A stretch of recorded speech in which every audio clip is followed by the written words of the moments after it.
Finalmente. Que canseira que essa Mas é uma tecnologia da luta isso, luta. Ah, é armaria. uma luta. Você consegue deixar um recadinho no seu grupo, no seu Insta? Eu não sei como, estando aqui já com você. Peraí, Eu deixa eu estou ver no se eu celular, consigo. Não vamos sair deixa eu daqui que é ver, para a peraí. conexão não cair. Oi, Ah, então Mari. tá, Oi, então Carol. não vou me mexer. Tá bom. É. Eu Eu vou tô parada, tentar. não vou me mexer. Eu vou entrar aqui no Instagram do computador e vou avisar lá que nós estamos Ah, aqui, tá bom? tá, E aí a tá gente vai bom. começando. Tem gente chegando, a Mariana tá aí, a Carol tá aí, todo mundo da escola. A gente tá atrasada, 10 minutinhos, mas não tem problema. Só avisar que nós estamos no Face e a gente já começa. Legal. Tudo bem, Cláudia? Tudo bem. Diante das emoções, né? Certo. Então é o Aham. seguinte, a gente vai começando devagarzinho e eu vou falar um pouquinho da Cláudia. A Cláudia vai falar melhor sobre ela, mas para introduzir, Cláudia e eu, nós nos conhecemos em Moscou em 2013. Não conhecia a Cláudia aqui, conheci a Cláudia lá, falando sobre educação inclusiva. E eu sempre falo, a Cláudia já está cansada de me ouvir falar isso, mas o que me chamou a atenção na apresentação de Cláudia lá foi uma relação que ela estabelecia entre educação inclusiva e a plasticidade do cérebro para o Vygotsky. Para mim foi uma discussão muito interessante. E depois, isso foi em 2013, depois nós nos encontramos aqui no ano passado de novo, né, Cláudia? 2019, 6 anos depois, Sim. nós nos encontramos novamente.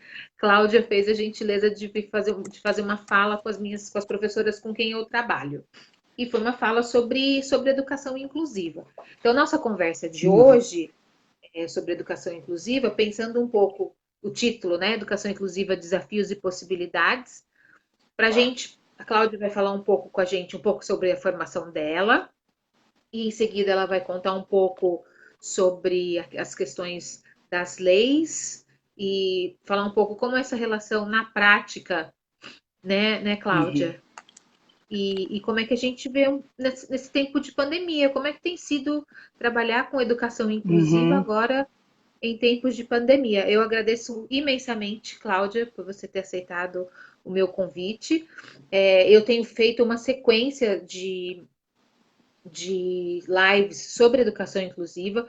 Comecei com uma pessoa que participou, que tem necessidades especiais, que acho que daqui a pouco entra aqui com a gente, que participou do projeto Genoma, que escreveu livros, mas fala da perspectiva de pessoa com necessidade especial, vivendo no mundo. Uhum. Você fala hoje com a gente, na próxima semana tem uma discussão sobre educação inclusiva, mais especificamente no ensino de inglês.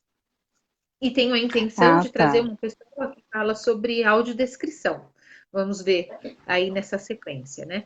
E eu sempre Tá. falo dessas lives como uma possibilidade de encontro, um encontro nosso aqui nesse tempo de pandemia, Aham. né? Apesar da E de aprender, tecnologia, né? apesar da Vamos tecnologia, que a gente lutando, vamos lutando. Eu fui vítima do isso, Instagram há pouco tempo, então eu estou ainda sob esse impacto. Então, então eu passo a palavra para você, Cláudia, muito agradecida, viu? obrigada a você pelo convite. É sempre legal a gente ter uma oportunidade de conversar, né? Tá fazendo um eco aqui estranho, eu não sei o que é. Peraí, deixa eu ver. Você está me ouvindo? Estou te ouvindo. Você está me ouvindo? Tô, tô. É que eu estou ouvindo um áudio atrasado, não sei o que está errado. Minha voz chegando um tempão depois. Mas tá tudo certo. Pessoal, dá um tá? joinha aí se tiver tudo certo, por favor. Tá. Ou um joinha para baixo, se não tiver tão certo assim. Não, Nenhuma acho que é para mim, react, algum nenhuma reação. retorno para mim mesmo que demora para chegar. Tá. Melhorou, Cláudia? Ele tem, tá, acho que sim, né? Eu estou ouvindo minha voz assim uns 10 segundos depois, assim, estranho. Enfim, vamos lá, vamos vencer. Bem, vamos Bom, vencer me a tecnologia. apresentando, vamos lá, vamos com muita fé, né? É, a minha formação é em psicologia. Nossa, eu vou tirar o fone assim só um pouquinho, porque para não me atrapalhar esse retorno. Se tiver ruim, você fala, que eu tento dar um jeito aqui. Tá. Então, minha formação é em psicologia. Logo que eu me formei, eu fui trabalhar com educação, fui trabalhar com educação pública, né? Eu passei no concurso, fui trabalhar na. Tá.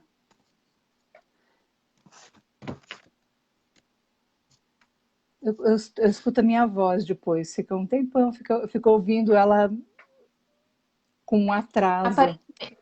Para nossa Você plateia, aparentemente está ok. tá bom? Tá Então tudo tá. certo. Então, Gente, vocês podem fazer perguntas, tá bem? Que a gente vai respondendo aqui durante a conversa com a Cláudia. deixa eu ver assim. Ouvindo ela com um atraso. Para nossa plateia, aparentemente está ok. Tá bom? Tá Então tudo tá. certo. Então, Gente, vocês podem fazer.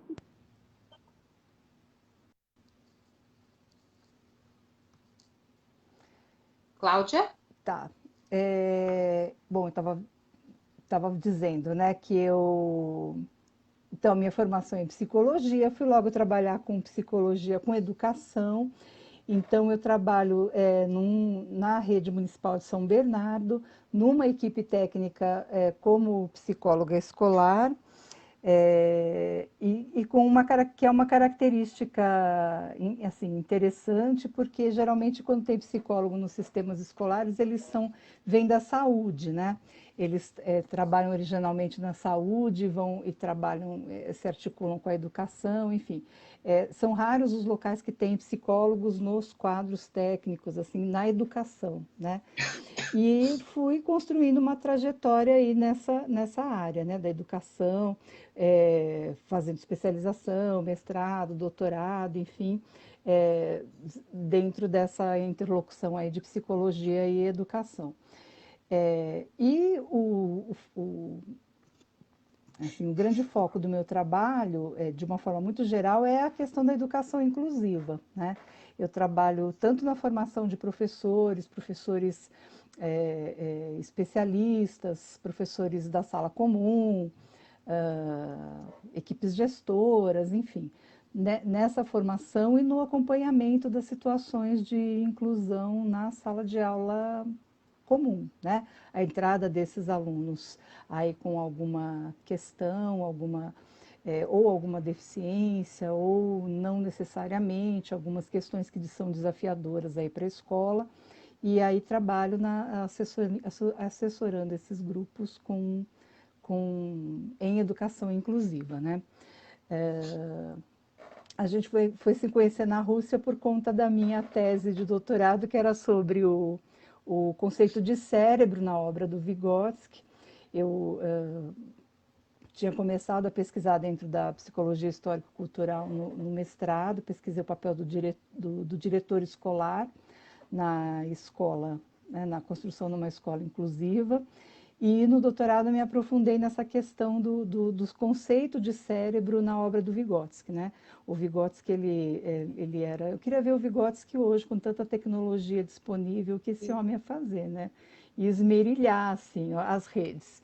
Porque ele tinha um leque enorme de interesses, pesquisou uma série de coisas, uma vida super curta, né? 37, quase 38 anos, e pesquisou uma gama enorme de coisas, né? Desde desenvolvimento da inteligência, a questão da fala, linguagem, toda a questão da deficiência, aprendizagem de crianças com deficiência, enfim, entre outras coisas, né? E teve uma época da vida dele e alguns estudos dele relacionados aí com o desenvolvimento cerebral, né? Como o cérebro, enfim, como o desenvolvimento cerebral se articula no desenvolvimento humano, tanto que se atribui a ele aí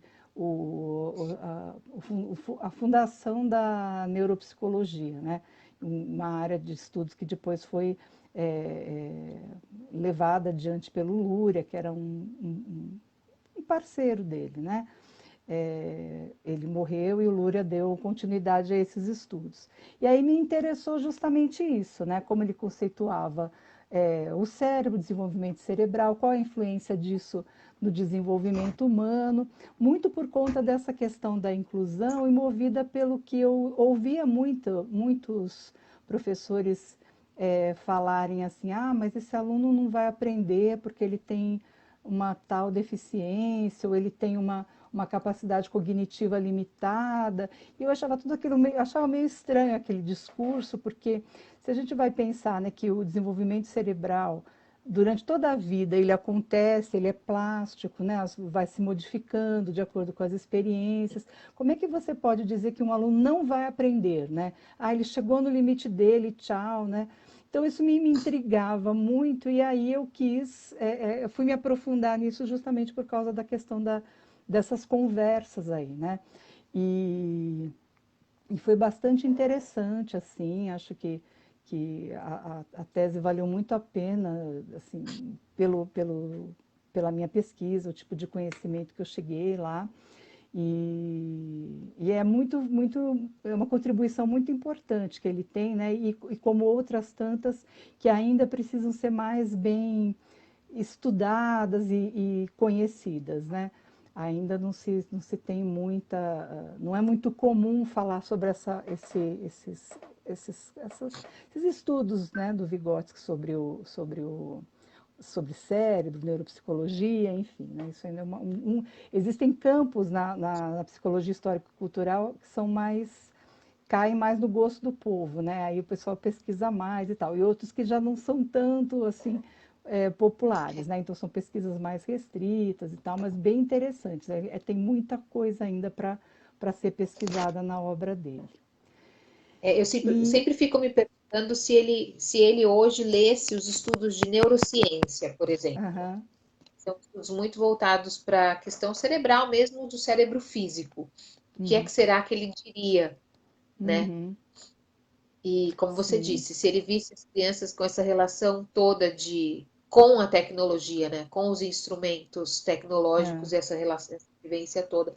E a gente falando de inclusão, como que os meninos e as meninas que têm, que têm necessidades especiais uhum, lidam com a tecnologia. uhum,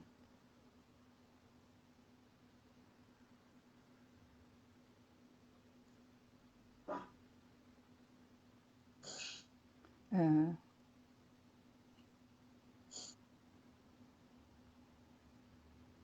é. Mas você diz o que, assim, do papel da tecnologia como um recurso para Estou pessoas com pensando hoje deficiência? nesse cenário, no cenário que a É, gente está vivenciando hoje não é só uma conjectura, sabe? tá, No cenário, no cenário que a gente está vivendo hoje, sim. dos meninos que não tem a escola física, mas Uhum, tem que conviver com o aprendizado remoto, aprender de uma hora para outra. Fico curiosa para saber se fosse Vygotsky, tá. se Vygotsky fosse analisar esse cérebro É, ou esse processo de desenvolvimento nessa circunstância que a gente vive hoje. aham,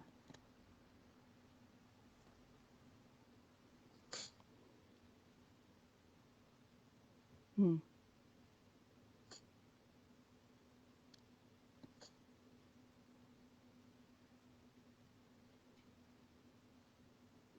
Ah, eu acho que ia ser, assim, eu sempre olho, né, pensando sobre Vygotsky, que ele era uma pessoa muito aberta para aprender, né? Eu acho que ele seria uma pessoa encantada com essa questão da tecnologia. E acho que muitas das coisas que a gente hoje sabe, né, pelo avanço da neurociência, muitas dessas coisas foram intuídas por ele, pelo Lurie, a partir dos estudos que eles fizeram com as pessoas que tiveram lesões, né?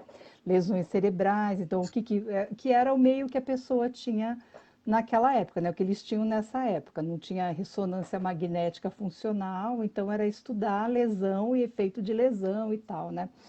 É, e acho que a tecnologia hoje, ela é para as pessoas que têm deficiência, para qualquer pessoa, ela significa uma forma de acesso à cultura, né? Ela significa um rompimento de barreira, assim, utilizada para isso, claro, né? É a possibilidade de você ter um rompimento de barreiras para acessar os conteúdos da cultura, né? Então, você pensar, por exemplo, sei lá, num leitor de texto, né? Você entra navega na internet e você tem programas que fazem a leitura de texto. Então,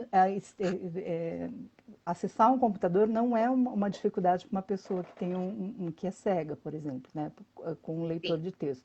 Então, é um exemplo assim, do que a tecnologia faz, pode fazer a favor das pessoas com deficiência. Né? A grande questão é como a tecnologia está distribuída hoje, né? Porque a tecnologia não é acessível para todo mundo, né? E nessa época da pandemia a gente vê isso bem claro. bem claro. É, a questão assim de a família tem um celular. O celular é da mãe ou do pai que está trabalhando o dia todo. Então, aí a escola tem expectativa que a criança vai fazer a lição com aquele celular e isso não vai acontecer, né? Não Porque vai acontecer. então existem essas restrições e acho que isso também tem a ver com esses pressupostos aí da psicologia histórico-cultural, que não adianta você analisar objetos ou indivíduos de uma maneira isolada do contexto que eles estão, né? Então, o que é tecnologia para nós aqui no Brasil, né? Por que é tecnologia no sentido de que aquilo se desenvolve, é super de ponta, mas é para 0,0000 da população, né? Mas Sim, são conceitos, conceitos bem provocativos, né? Pensando nessa sim. reflexão aí, né? Tem um estudo, uma vez, um estudo assim, ele é até um pouquinho antigo, já não vou lembrar o autor, não vou lembrar nada, mas depois eu posso procurar para te passar. Que se é uma pesquisadora que fez falando sobre o quanto que o Google vai substituindo a nossa memória, né?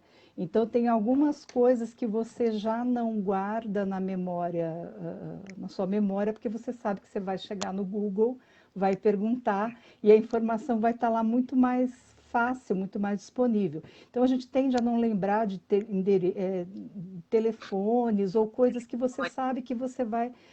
E aí você começa a ter o Google como uma parte do seu cérebro mesmo, né? Eu tenho o meu cérebro dentro da minha cabeça e tem o Extensão. Google que está. E isso é um conceito do Vygotsky, né? O Vygotsky falava em conexões extracerebrais, né? Ou seja, aquilo que você utiliza no mundo para fazendo parte daquele circuito, né? Daquele sistema. Então, provavelmente ele ia achar o Google muito interessante nesse sentido aí, né? Eu gosto de brincar que Sim, o mundo pode acontecer tudo, pandemia, só não pode acabar o Google, porque a hora que acabar o Google, o fim do mundo está próximo, né? Mas porque de sim. fato ele acaba fazendo parte da gente, né? Isso é incorporado mesmo. Você não, você usa o seu cérebro para outras coisas e uma parte daquilo que você faria, você passou para o Google. O nosso celular é muito assim também, né? O É, celular ele é quase uma parte do corpo. Você, se ele, quando você muda de celular, isso fica muito claro, né? É uma sim. coisa estranha, o peso é diferente, a forma É um como. processo de educação inclusiva também. exatamente. Depois né? você É, vai, depois você vai se acostumando com aquilo, aquilo vai fazendo parte, né? Mas é sim. profundamente estranho quando você muda, porque ele é uma parte do seu corpo mesmo. O seu cérebro interpreta ele como uma parte do corpo, né? Aham. Voltando um pouquinho no assunto da educação inclusiva, porque a gente Sim, acaba sim, não desviando vamos lá. ainda nele, mas a gente acaba desviando. Vai me trazendo. Como disse outro dia o Cláudio Tebas, o palhaço maravilhoso, ele falou: tem que debicar a pipa. Debica a pipa para a gente voltar. É, a Aham, gente, agora há pouco estava tendo uma discussão no meu grupo, e que me remete até, já já eu falo o nome dos autores, mas uma coisa que é aquilo que é a lei sobre educação inclusiva, e aquilo que é a vida real, né? uhum, Então, quando a gente fala em escola privada, algumas, não estou falando que são todas as escolas, mas algumas escolas, quando a família chega com um aluno que tem uma determinada necessidade, a escola não diz que não vai receber o aluno, embora uhum, a lei diga que a escola tem que receber, né? A escola não diz que não vai receber o aluno, mas orienta de um jeito, uhum, um discurso de uma maneira polida, que de repente poderia ser interessante ou melhor, enfim, uhum, que a família procurasse uma outra escola. E na escola pública não tem muito isso, né? É, o professor que está na escola pública, ele tem que receber os meninos e as uhum. meninas, né? Sim. Como é essa relação, pelo que você acompanhou na secretaria? Como você acompanha, acompanhou em São Bernardo essa vivência de famílias com as crianças com necessidades especiais? Que tipo de procura? Eles procuravam uma escola que atendia de uma maneira Y ou de uma maneira X?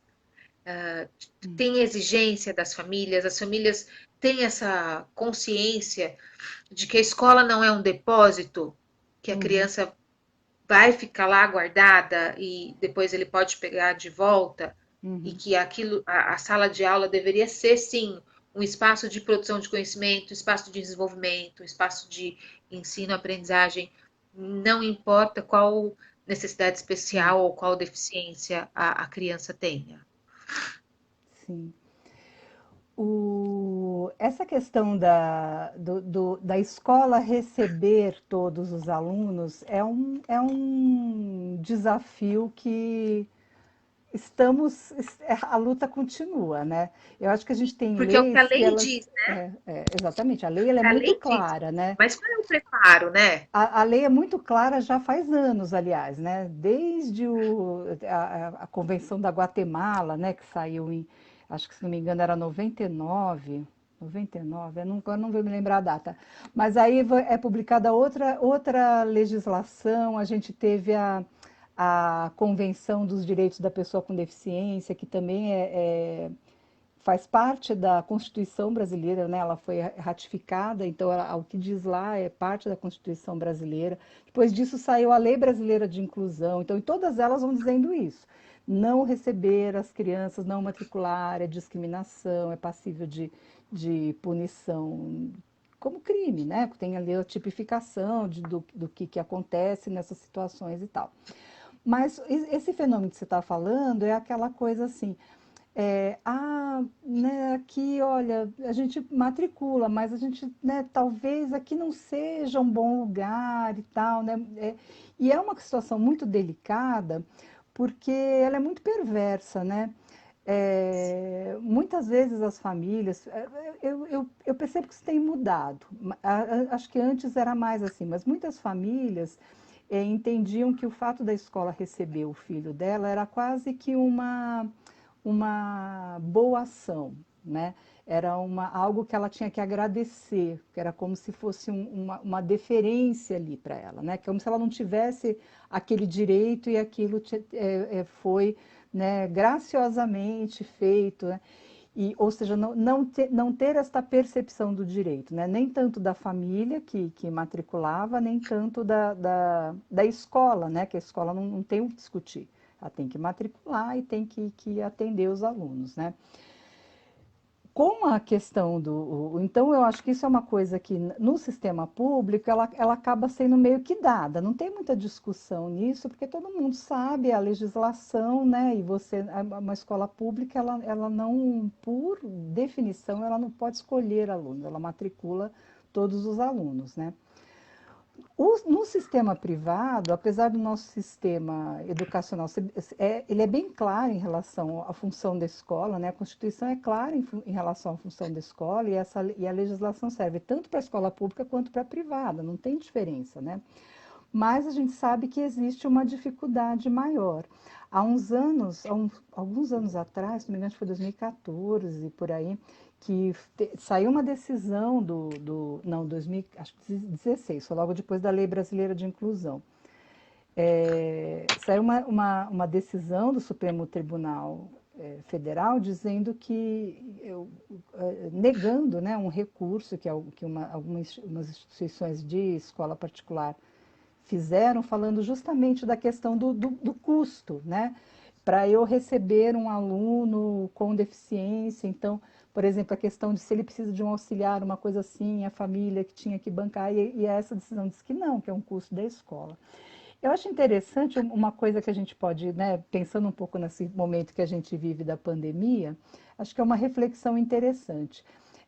Você não pode alegar assim, olha, eu não posso colocar só 10 alunos numa sala, né? Eu tenho que colocar 20, senão o meu custo não vai dar certo. Eu também não posso ter álcool gel muito, eu não posso pôr totens. Ou seja, você não tem opção de não fazer isso, não é? Você tem que fazer, porque para você criar um ambiente seguro, você tem que garantir esses recursos. Então, a mesma coisa acontece com o público da educação especial, né? Você não pode escolher, né?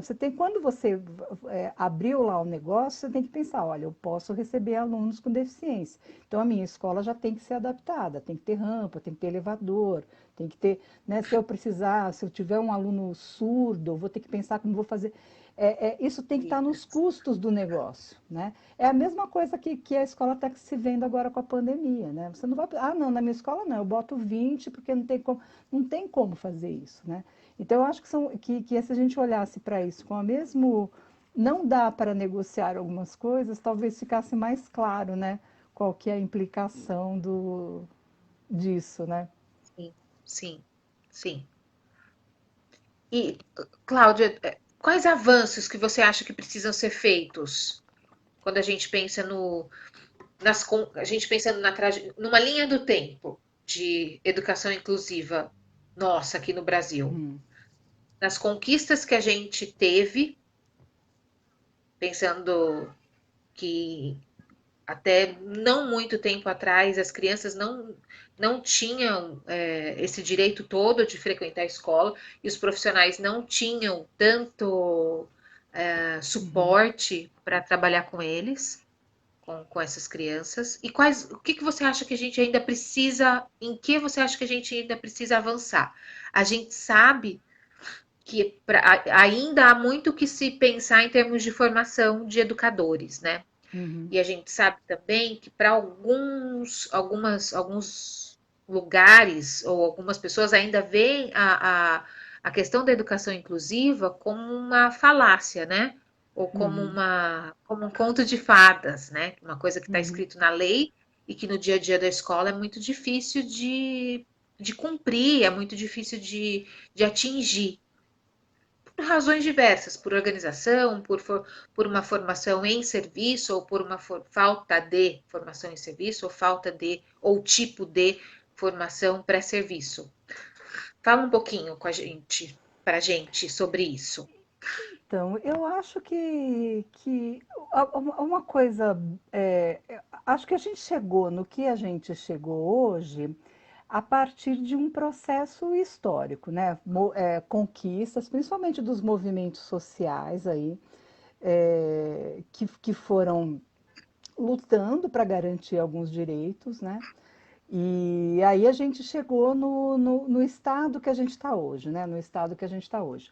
Eu acho que a primeira coisa que a gente tinha que fazer para continuar a progredindo era não regredir. Por Hum. exemplo, existe, voltando, né, puxando um pouco para a discussão da política, né? É, a gente tem a Política Nacional de Educação Especial, na perspectiva da educação inclusiva, que foi lançada em 2018, né, no começo de 2018. E ela é um reflexo da convenção que faz parte da Constituição brasileira. Então, vamos pensar, você seguir a Política Nacional de Educação Especial você seguir a legislação, a orientação Constituição. constitucional no Brasil. Mas aí chega em 2016, né, no 2017, final do governo Temer, é colocada uma proposta de revisão da política, né? Porque a política, ela acaba, né? Ela elimina a hipótese de você ter classes especiais, por exemplo. Você não tem mais classes especiais, né? Que era uma A situação que gente tem uma existia. pergunta sobre isso.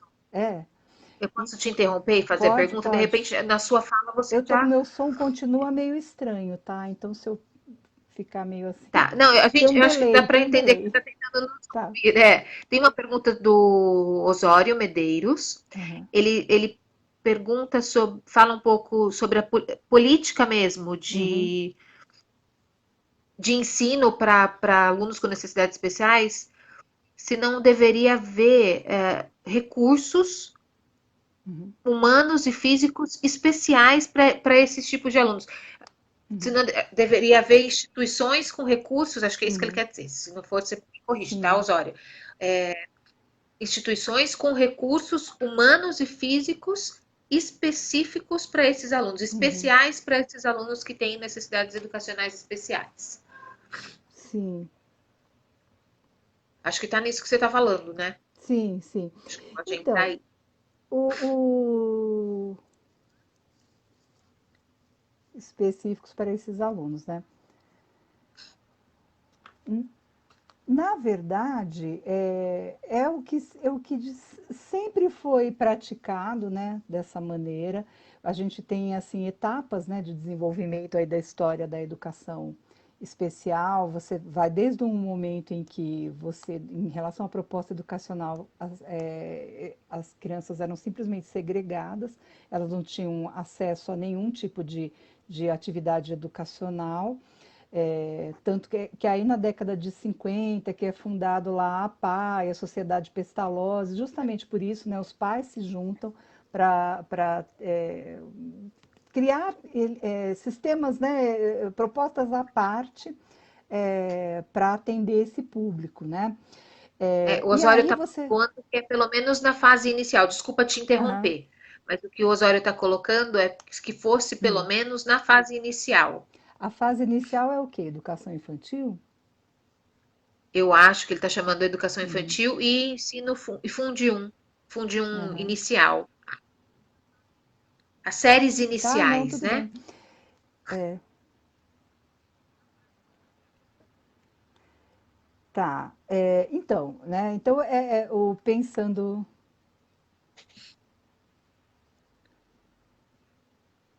E aí, assim, né, o que que eu posso responder assim, né? Então, retomando essa história, sempre foi assim e de alguma forma ou de outra.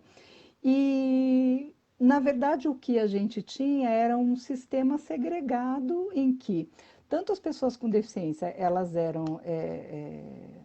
não tinham acesso à educação aí de uma forma mais ampla, né? Era muito mais focado em aprender atividade de vida diária, é, se vestir, ou então aprender muito mais focado em terapias, né? Então, fonoaudióloga, psicólogo, terapia ocupacional, enfim, um trabalho clínico e não educacional, né? Porque você tratava isso à parte. Para essas pessoas, então, o foco era em reabilitação e não em educação, né? Então, o que esse modelo foi mostrando, que ele era um modelo falho na educação para essas pessoas. Por outro lado, o movimento social pela educação inclusiva, ele acontece e vai questionar justamente isso, né?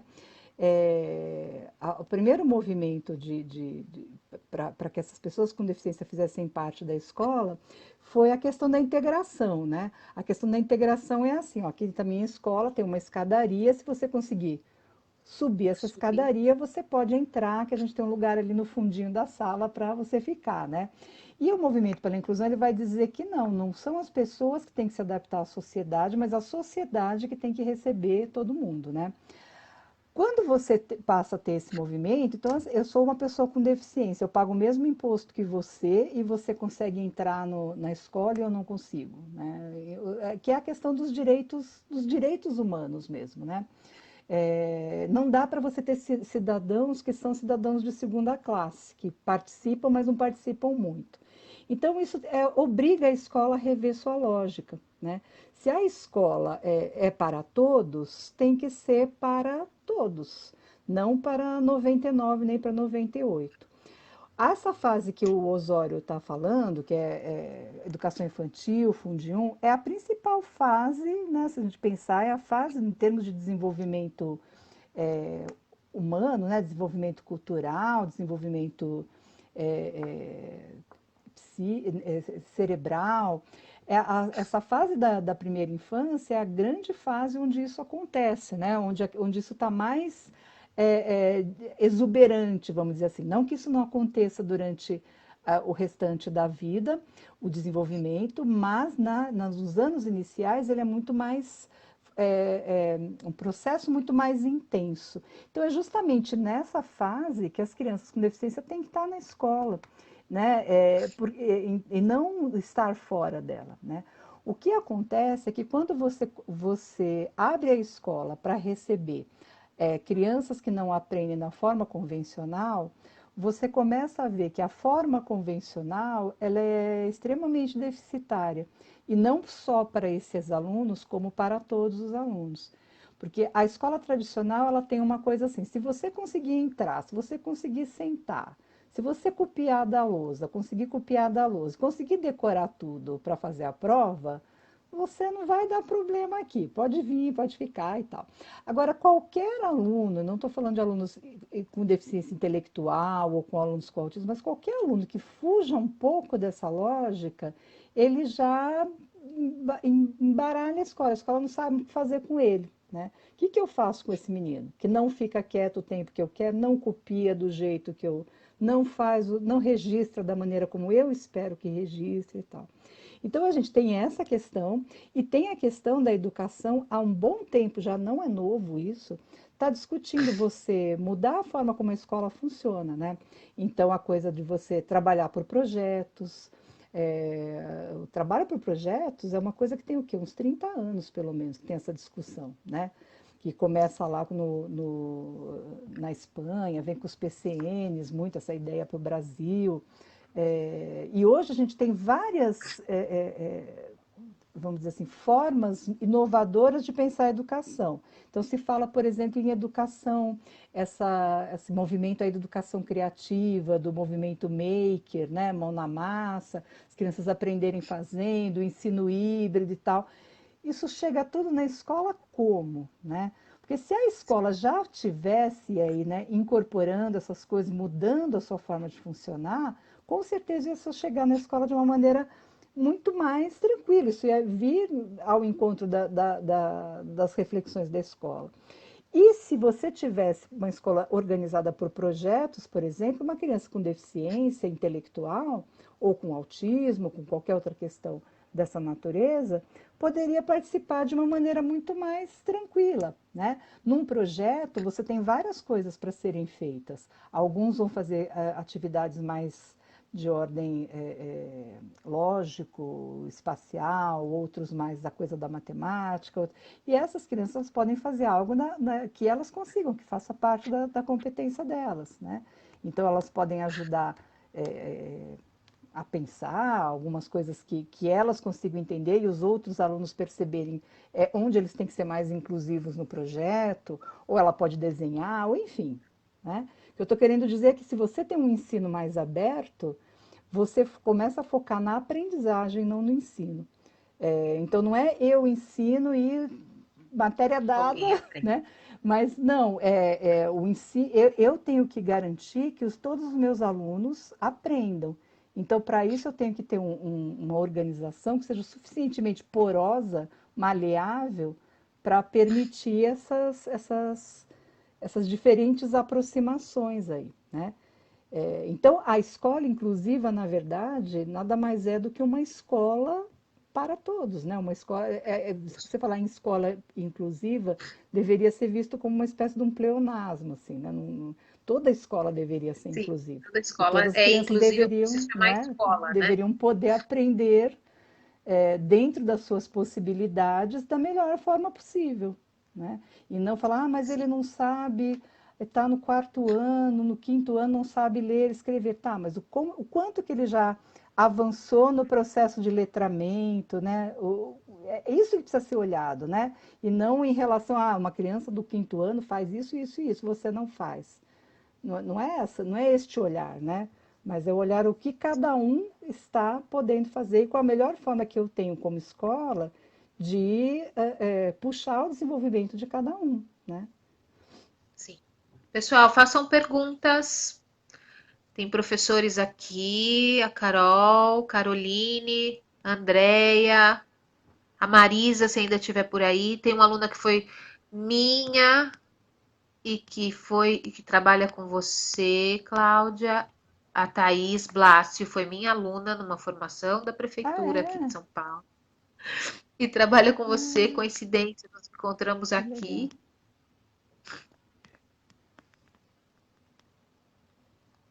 Ok. Perguntas, perguntas. Bom, a gente tem o nosso plano de fala, 3 tópicos, que eu acho que a É. gente já meio que aqui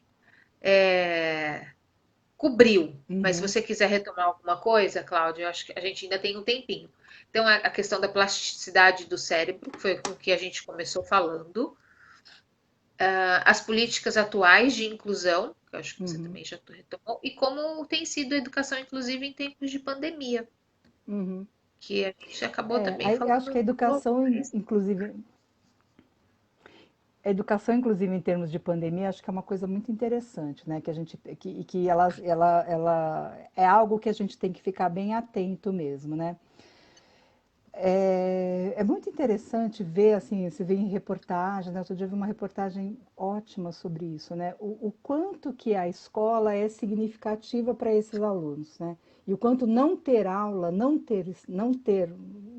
está acontecendo isso, o quanto isso cria uma falta na vida deles, né? Então eu vi uma reportagem que era, acho que na SPTV, se não me engano. Então, eram dois jovens já com autismo, e aí a mãe e a professora tentando mostrar para eles que não estava tendo aula, que era para todo mundo, não era só para eles. Então mostrava lá a foto da sala de aula vazia e tal. E aí mostrando o quanto que é importante. Às vezes você pensa assim, poxa, mas esse aluno está fazendo o que aqui, né? Ele não escreve, não copia a lição, o que que ele está fazendo? E, na verdade, aquilo é muito importante para ele, né? Acho que o tipo de relação que a gente constrói, que os alunos constroem, ela tem níveis de aprofundamento que nos escapam como educadores, né? E a gente que simpatiza aí com essa área do pensamento, da psicologia histórico-cultural, a ideia de que a gente é formado pelas interações que a gente tem, né, desde do nosso nascimento até a nossa vida, toda a nossa vida adulta vai ser constituída a partir de interações que a gente tem e que vai internalizando. Estes alunos estarem na escola é muito importante, não só para eles, como para todos os que convivem com eles, né? Que aí vão poder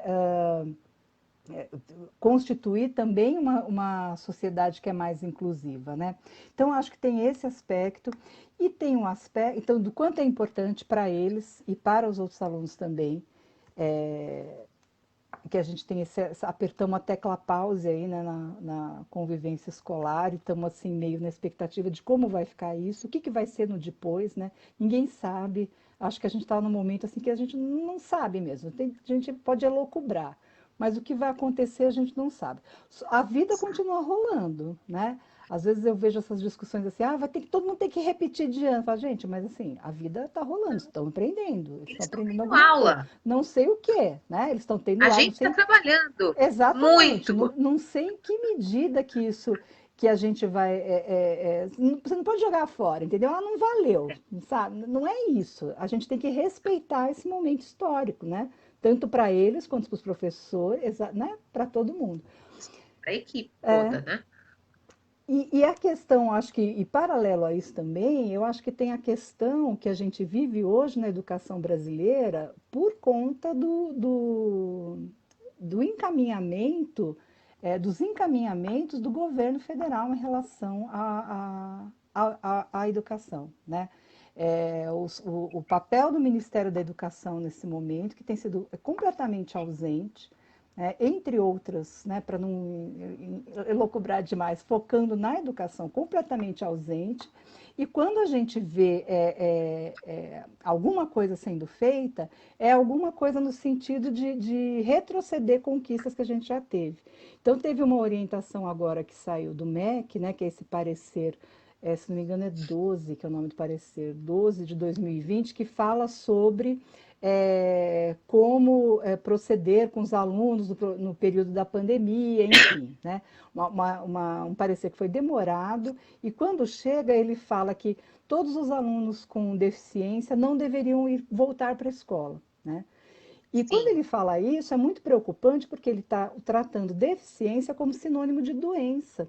É claro que a gente tem muitas crianças com deficiência que têm uma saúde mais frágil, a gente sabe disso.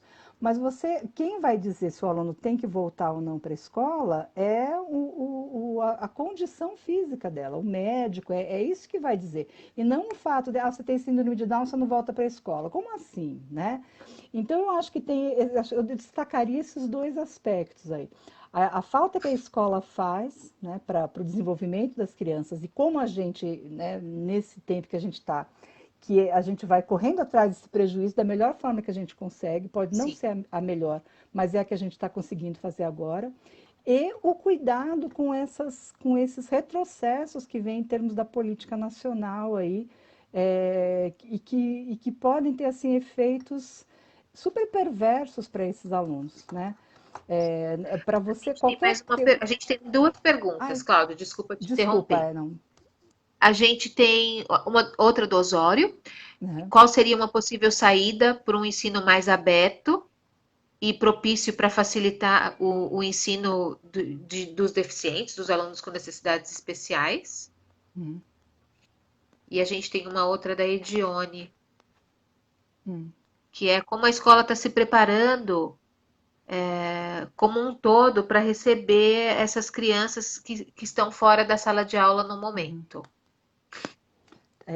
Então, como fazer São duas, um ensino são duas mais perguntas aberto diferentes, né? e como a escola Uma está se é preparando como um todo para receber, né? isso, isso. Então, vou começar pela última. Como as escolas estão se preparando, eu acho que é uma coisa assim que só a gente vivendo para saber, né? É, eu, particularmente, fico um pouco assustada com algumas coisas que eu vejo, né? Às vezes você vê algumas reportagens assim, então as crianças voltando na escola e assim aquelas barreiras entre elas. Eu fico imaginando isso na situação da educação infantil, por exemplo, né? Como é que você faz para, numa uma faixa etária em que é fundamental você ter, se aproximar, interagir, pegar, brincar, rolar, para dizer que não pode? Será que então, quando a gente faz isso, a gente está de fato garantindo os direitos das crianças, né? Então, eu acho que tem alguns aspectos aí desse retorno, né? Que a gente precisa ser muito responsável para a gente não criar uma situação que não é educacional, né? Não é educativa, que é uma situação até certo ponto até traumatizante, que vai deixar as crianças assim com receio de interagir, né? Acho que a gente precisa tomar cuidado para a gente não produzir esses efeitos, né? Então, eu acho que o retorno ainda ele vai ser, para mim, ele é uma grande interrogação, né? Eu acho que a gente tem Há muitas especulações sobre o retorno, pois né? é, né? Acho que a gente tem A que começar rezar de pela quando é esse vacina. retorno? De Dizem que os quando é esse russos, né, a terra do Vygotsky já fez a vacina, É, é.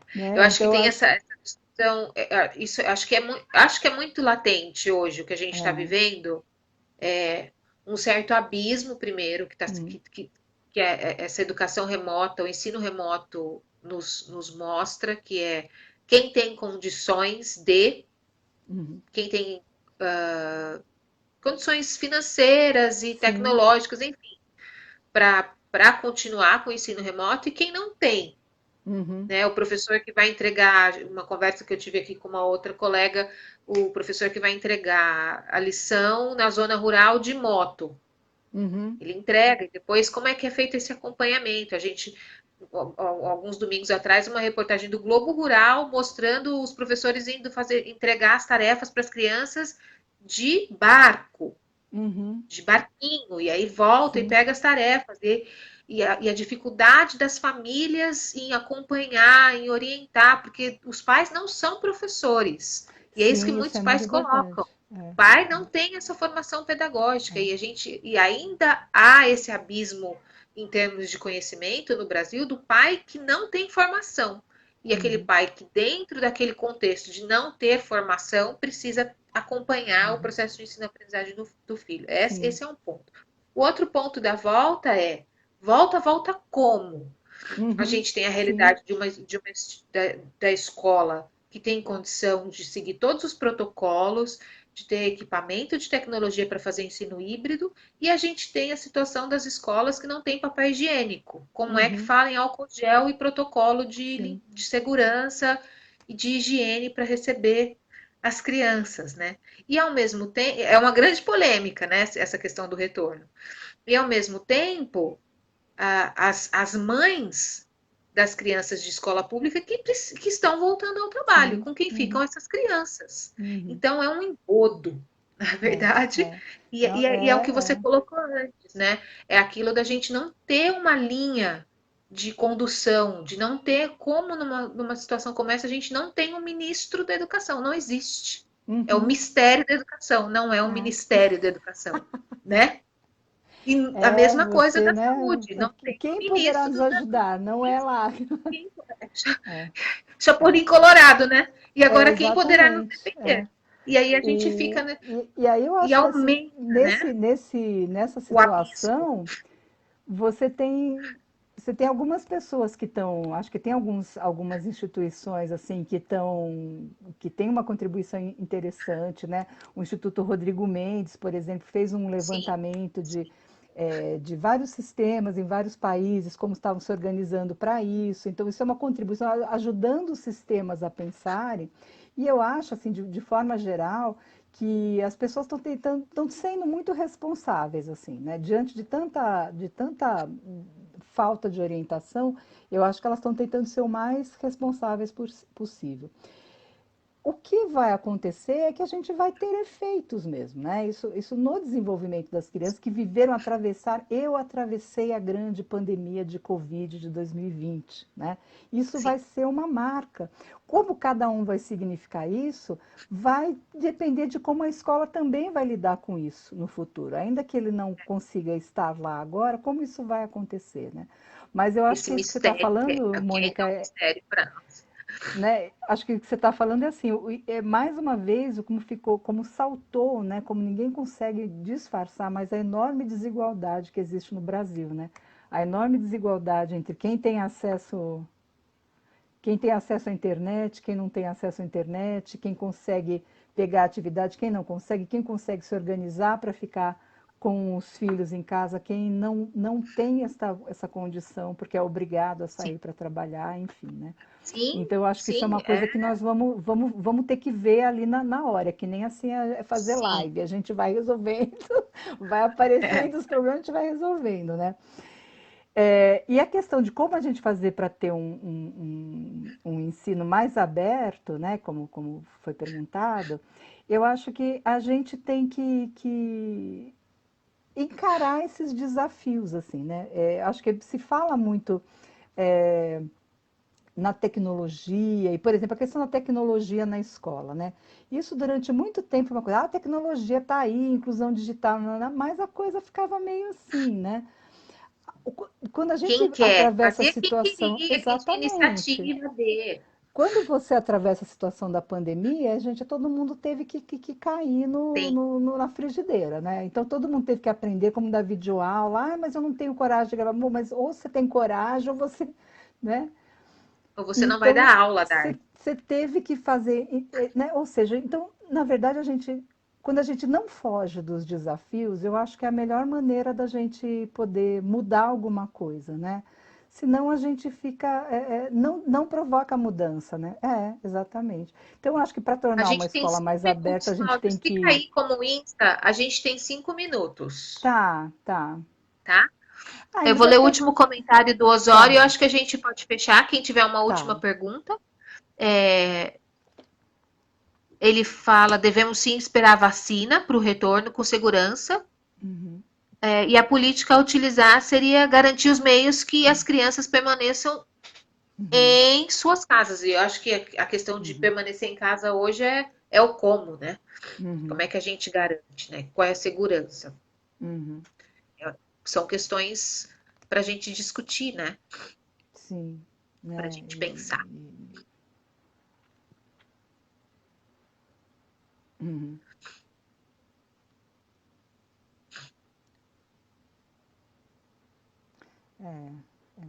E acho a gente vai estar produzindo isso agora, né? Eu tenho muito assim uma coisa, eu não gosto muito de ficar, quando eu converso com professores, essas coisas, de ficar muito assim, sabe, remoendo, isso não deu errado, porque tal coisa, você pintou de laranja naquela, né? Eu acho que a gente tem que avaliar as coisas para ir para frente, né?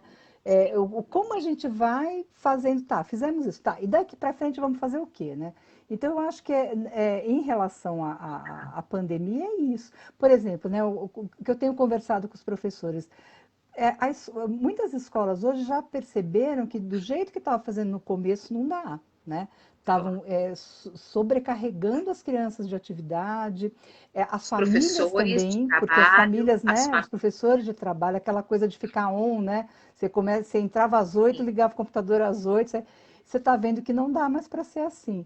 Então, eu acho que sim, você vai no processo aprendendo e revendo. É, sim. É né? um Acho que constante então processo isso eu acho que tem que reflexivo. ser base do nosso trabalho, né? E Sim, para todos, né? Então, assim como eu estou fazendo atividades para um grupo, para uma turma, eu também vou fazer atividades. Nessa construção, eu tenho que pensar que todos os meus alunos vão participar e vão fazer essas atividades. Aqueles que têm mais condição de compreender questões lógico-matemáticas e aqueles que têm uma dificuldade maior para isso, né? a Então, a gente vai Caroline, procurando desculpa te acertar interromper. nisso. A Carol tá pedindo uma dica de leitura do Vygotsky, falando Hum. sobre deficiência. Eu tenho dois textos do Vygotsky que foram traduzidos do russo pelo grupo da Marta Koll. Eu posso até te passar depois, Mônica, e Coloca você. nos comentários, Cláudia, você coloca Coloco. nos comentários pra gente. Agora, não, Bacana. não sei se eu Não, quando consigo. a gente terminar. Depois Quando a coloco, gente pode deixar. terminar, Coloco, tá bom? coloco. Aí, tá Mas bom, são dois Carol? textos pequenos e traduzidos dos textos da Defectologia, que é uma obra que não foi traduzida ainda no Brasil, né? Mas são dois textos que vale a pena. Eu gostaria de agradecer, Cláudia, por ter aceitado essa aventura que a gente ia fazer no Instagram. Instagram não funcionou, a gente É migrou para verdade, cá. né? Eu já estou me preparando Não para a minha consegui avisar as próxima pessoas lá, também. mas enfim. Muito agradecida, Cláudia. Ah, Agradecida a todos pelos comentários. Carol, Osório, Edione, Edione. Todo mundo muito agradecida. Andréia, todo mundo que participou. Segunda-feira, provavelmente, eu tenho uma outra falando sobre educação inclusiva também no ensino, mas vamos focar um pouco mais no ensino de inglês. Cláudia, Ah, muito sim. Ah, agradecida. legal. Espero que a gente continue trocando figurinhas. Espero que a gente continue nos encontrando Ah, sim.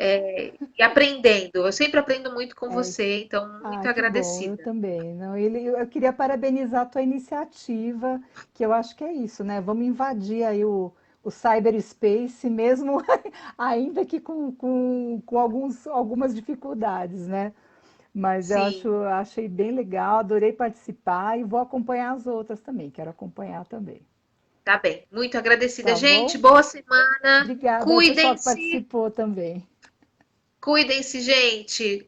Se Isso, com cuida, muita Cláudia. Vamos calma. nos Sim, falando. estou me cuidando. E muita fé, muita paciência Muita para fé. esse momento político, uma hora vai passar. Vai passar. Tudo isso vai passar. Tchau, tchau, gente. Boa Tchau, tchau. noite. Boa semana. Tchau, tchau.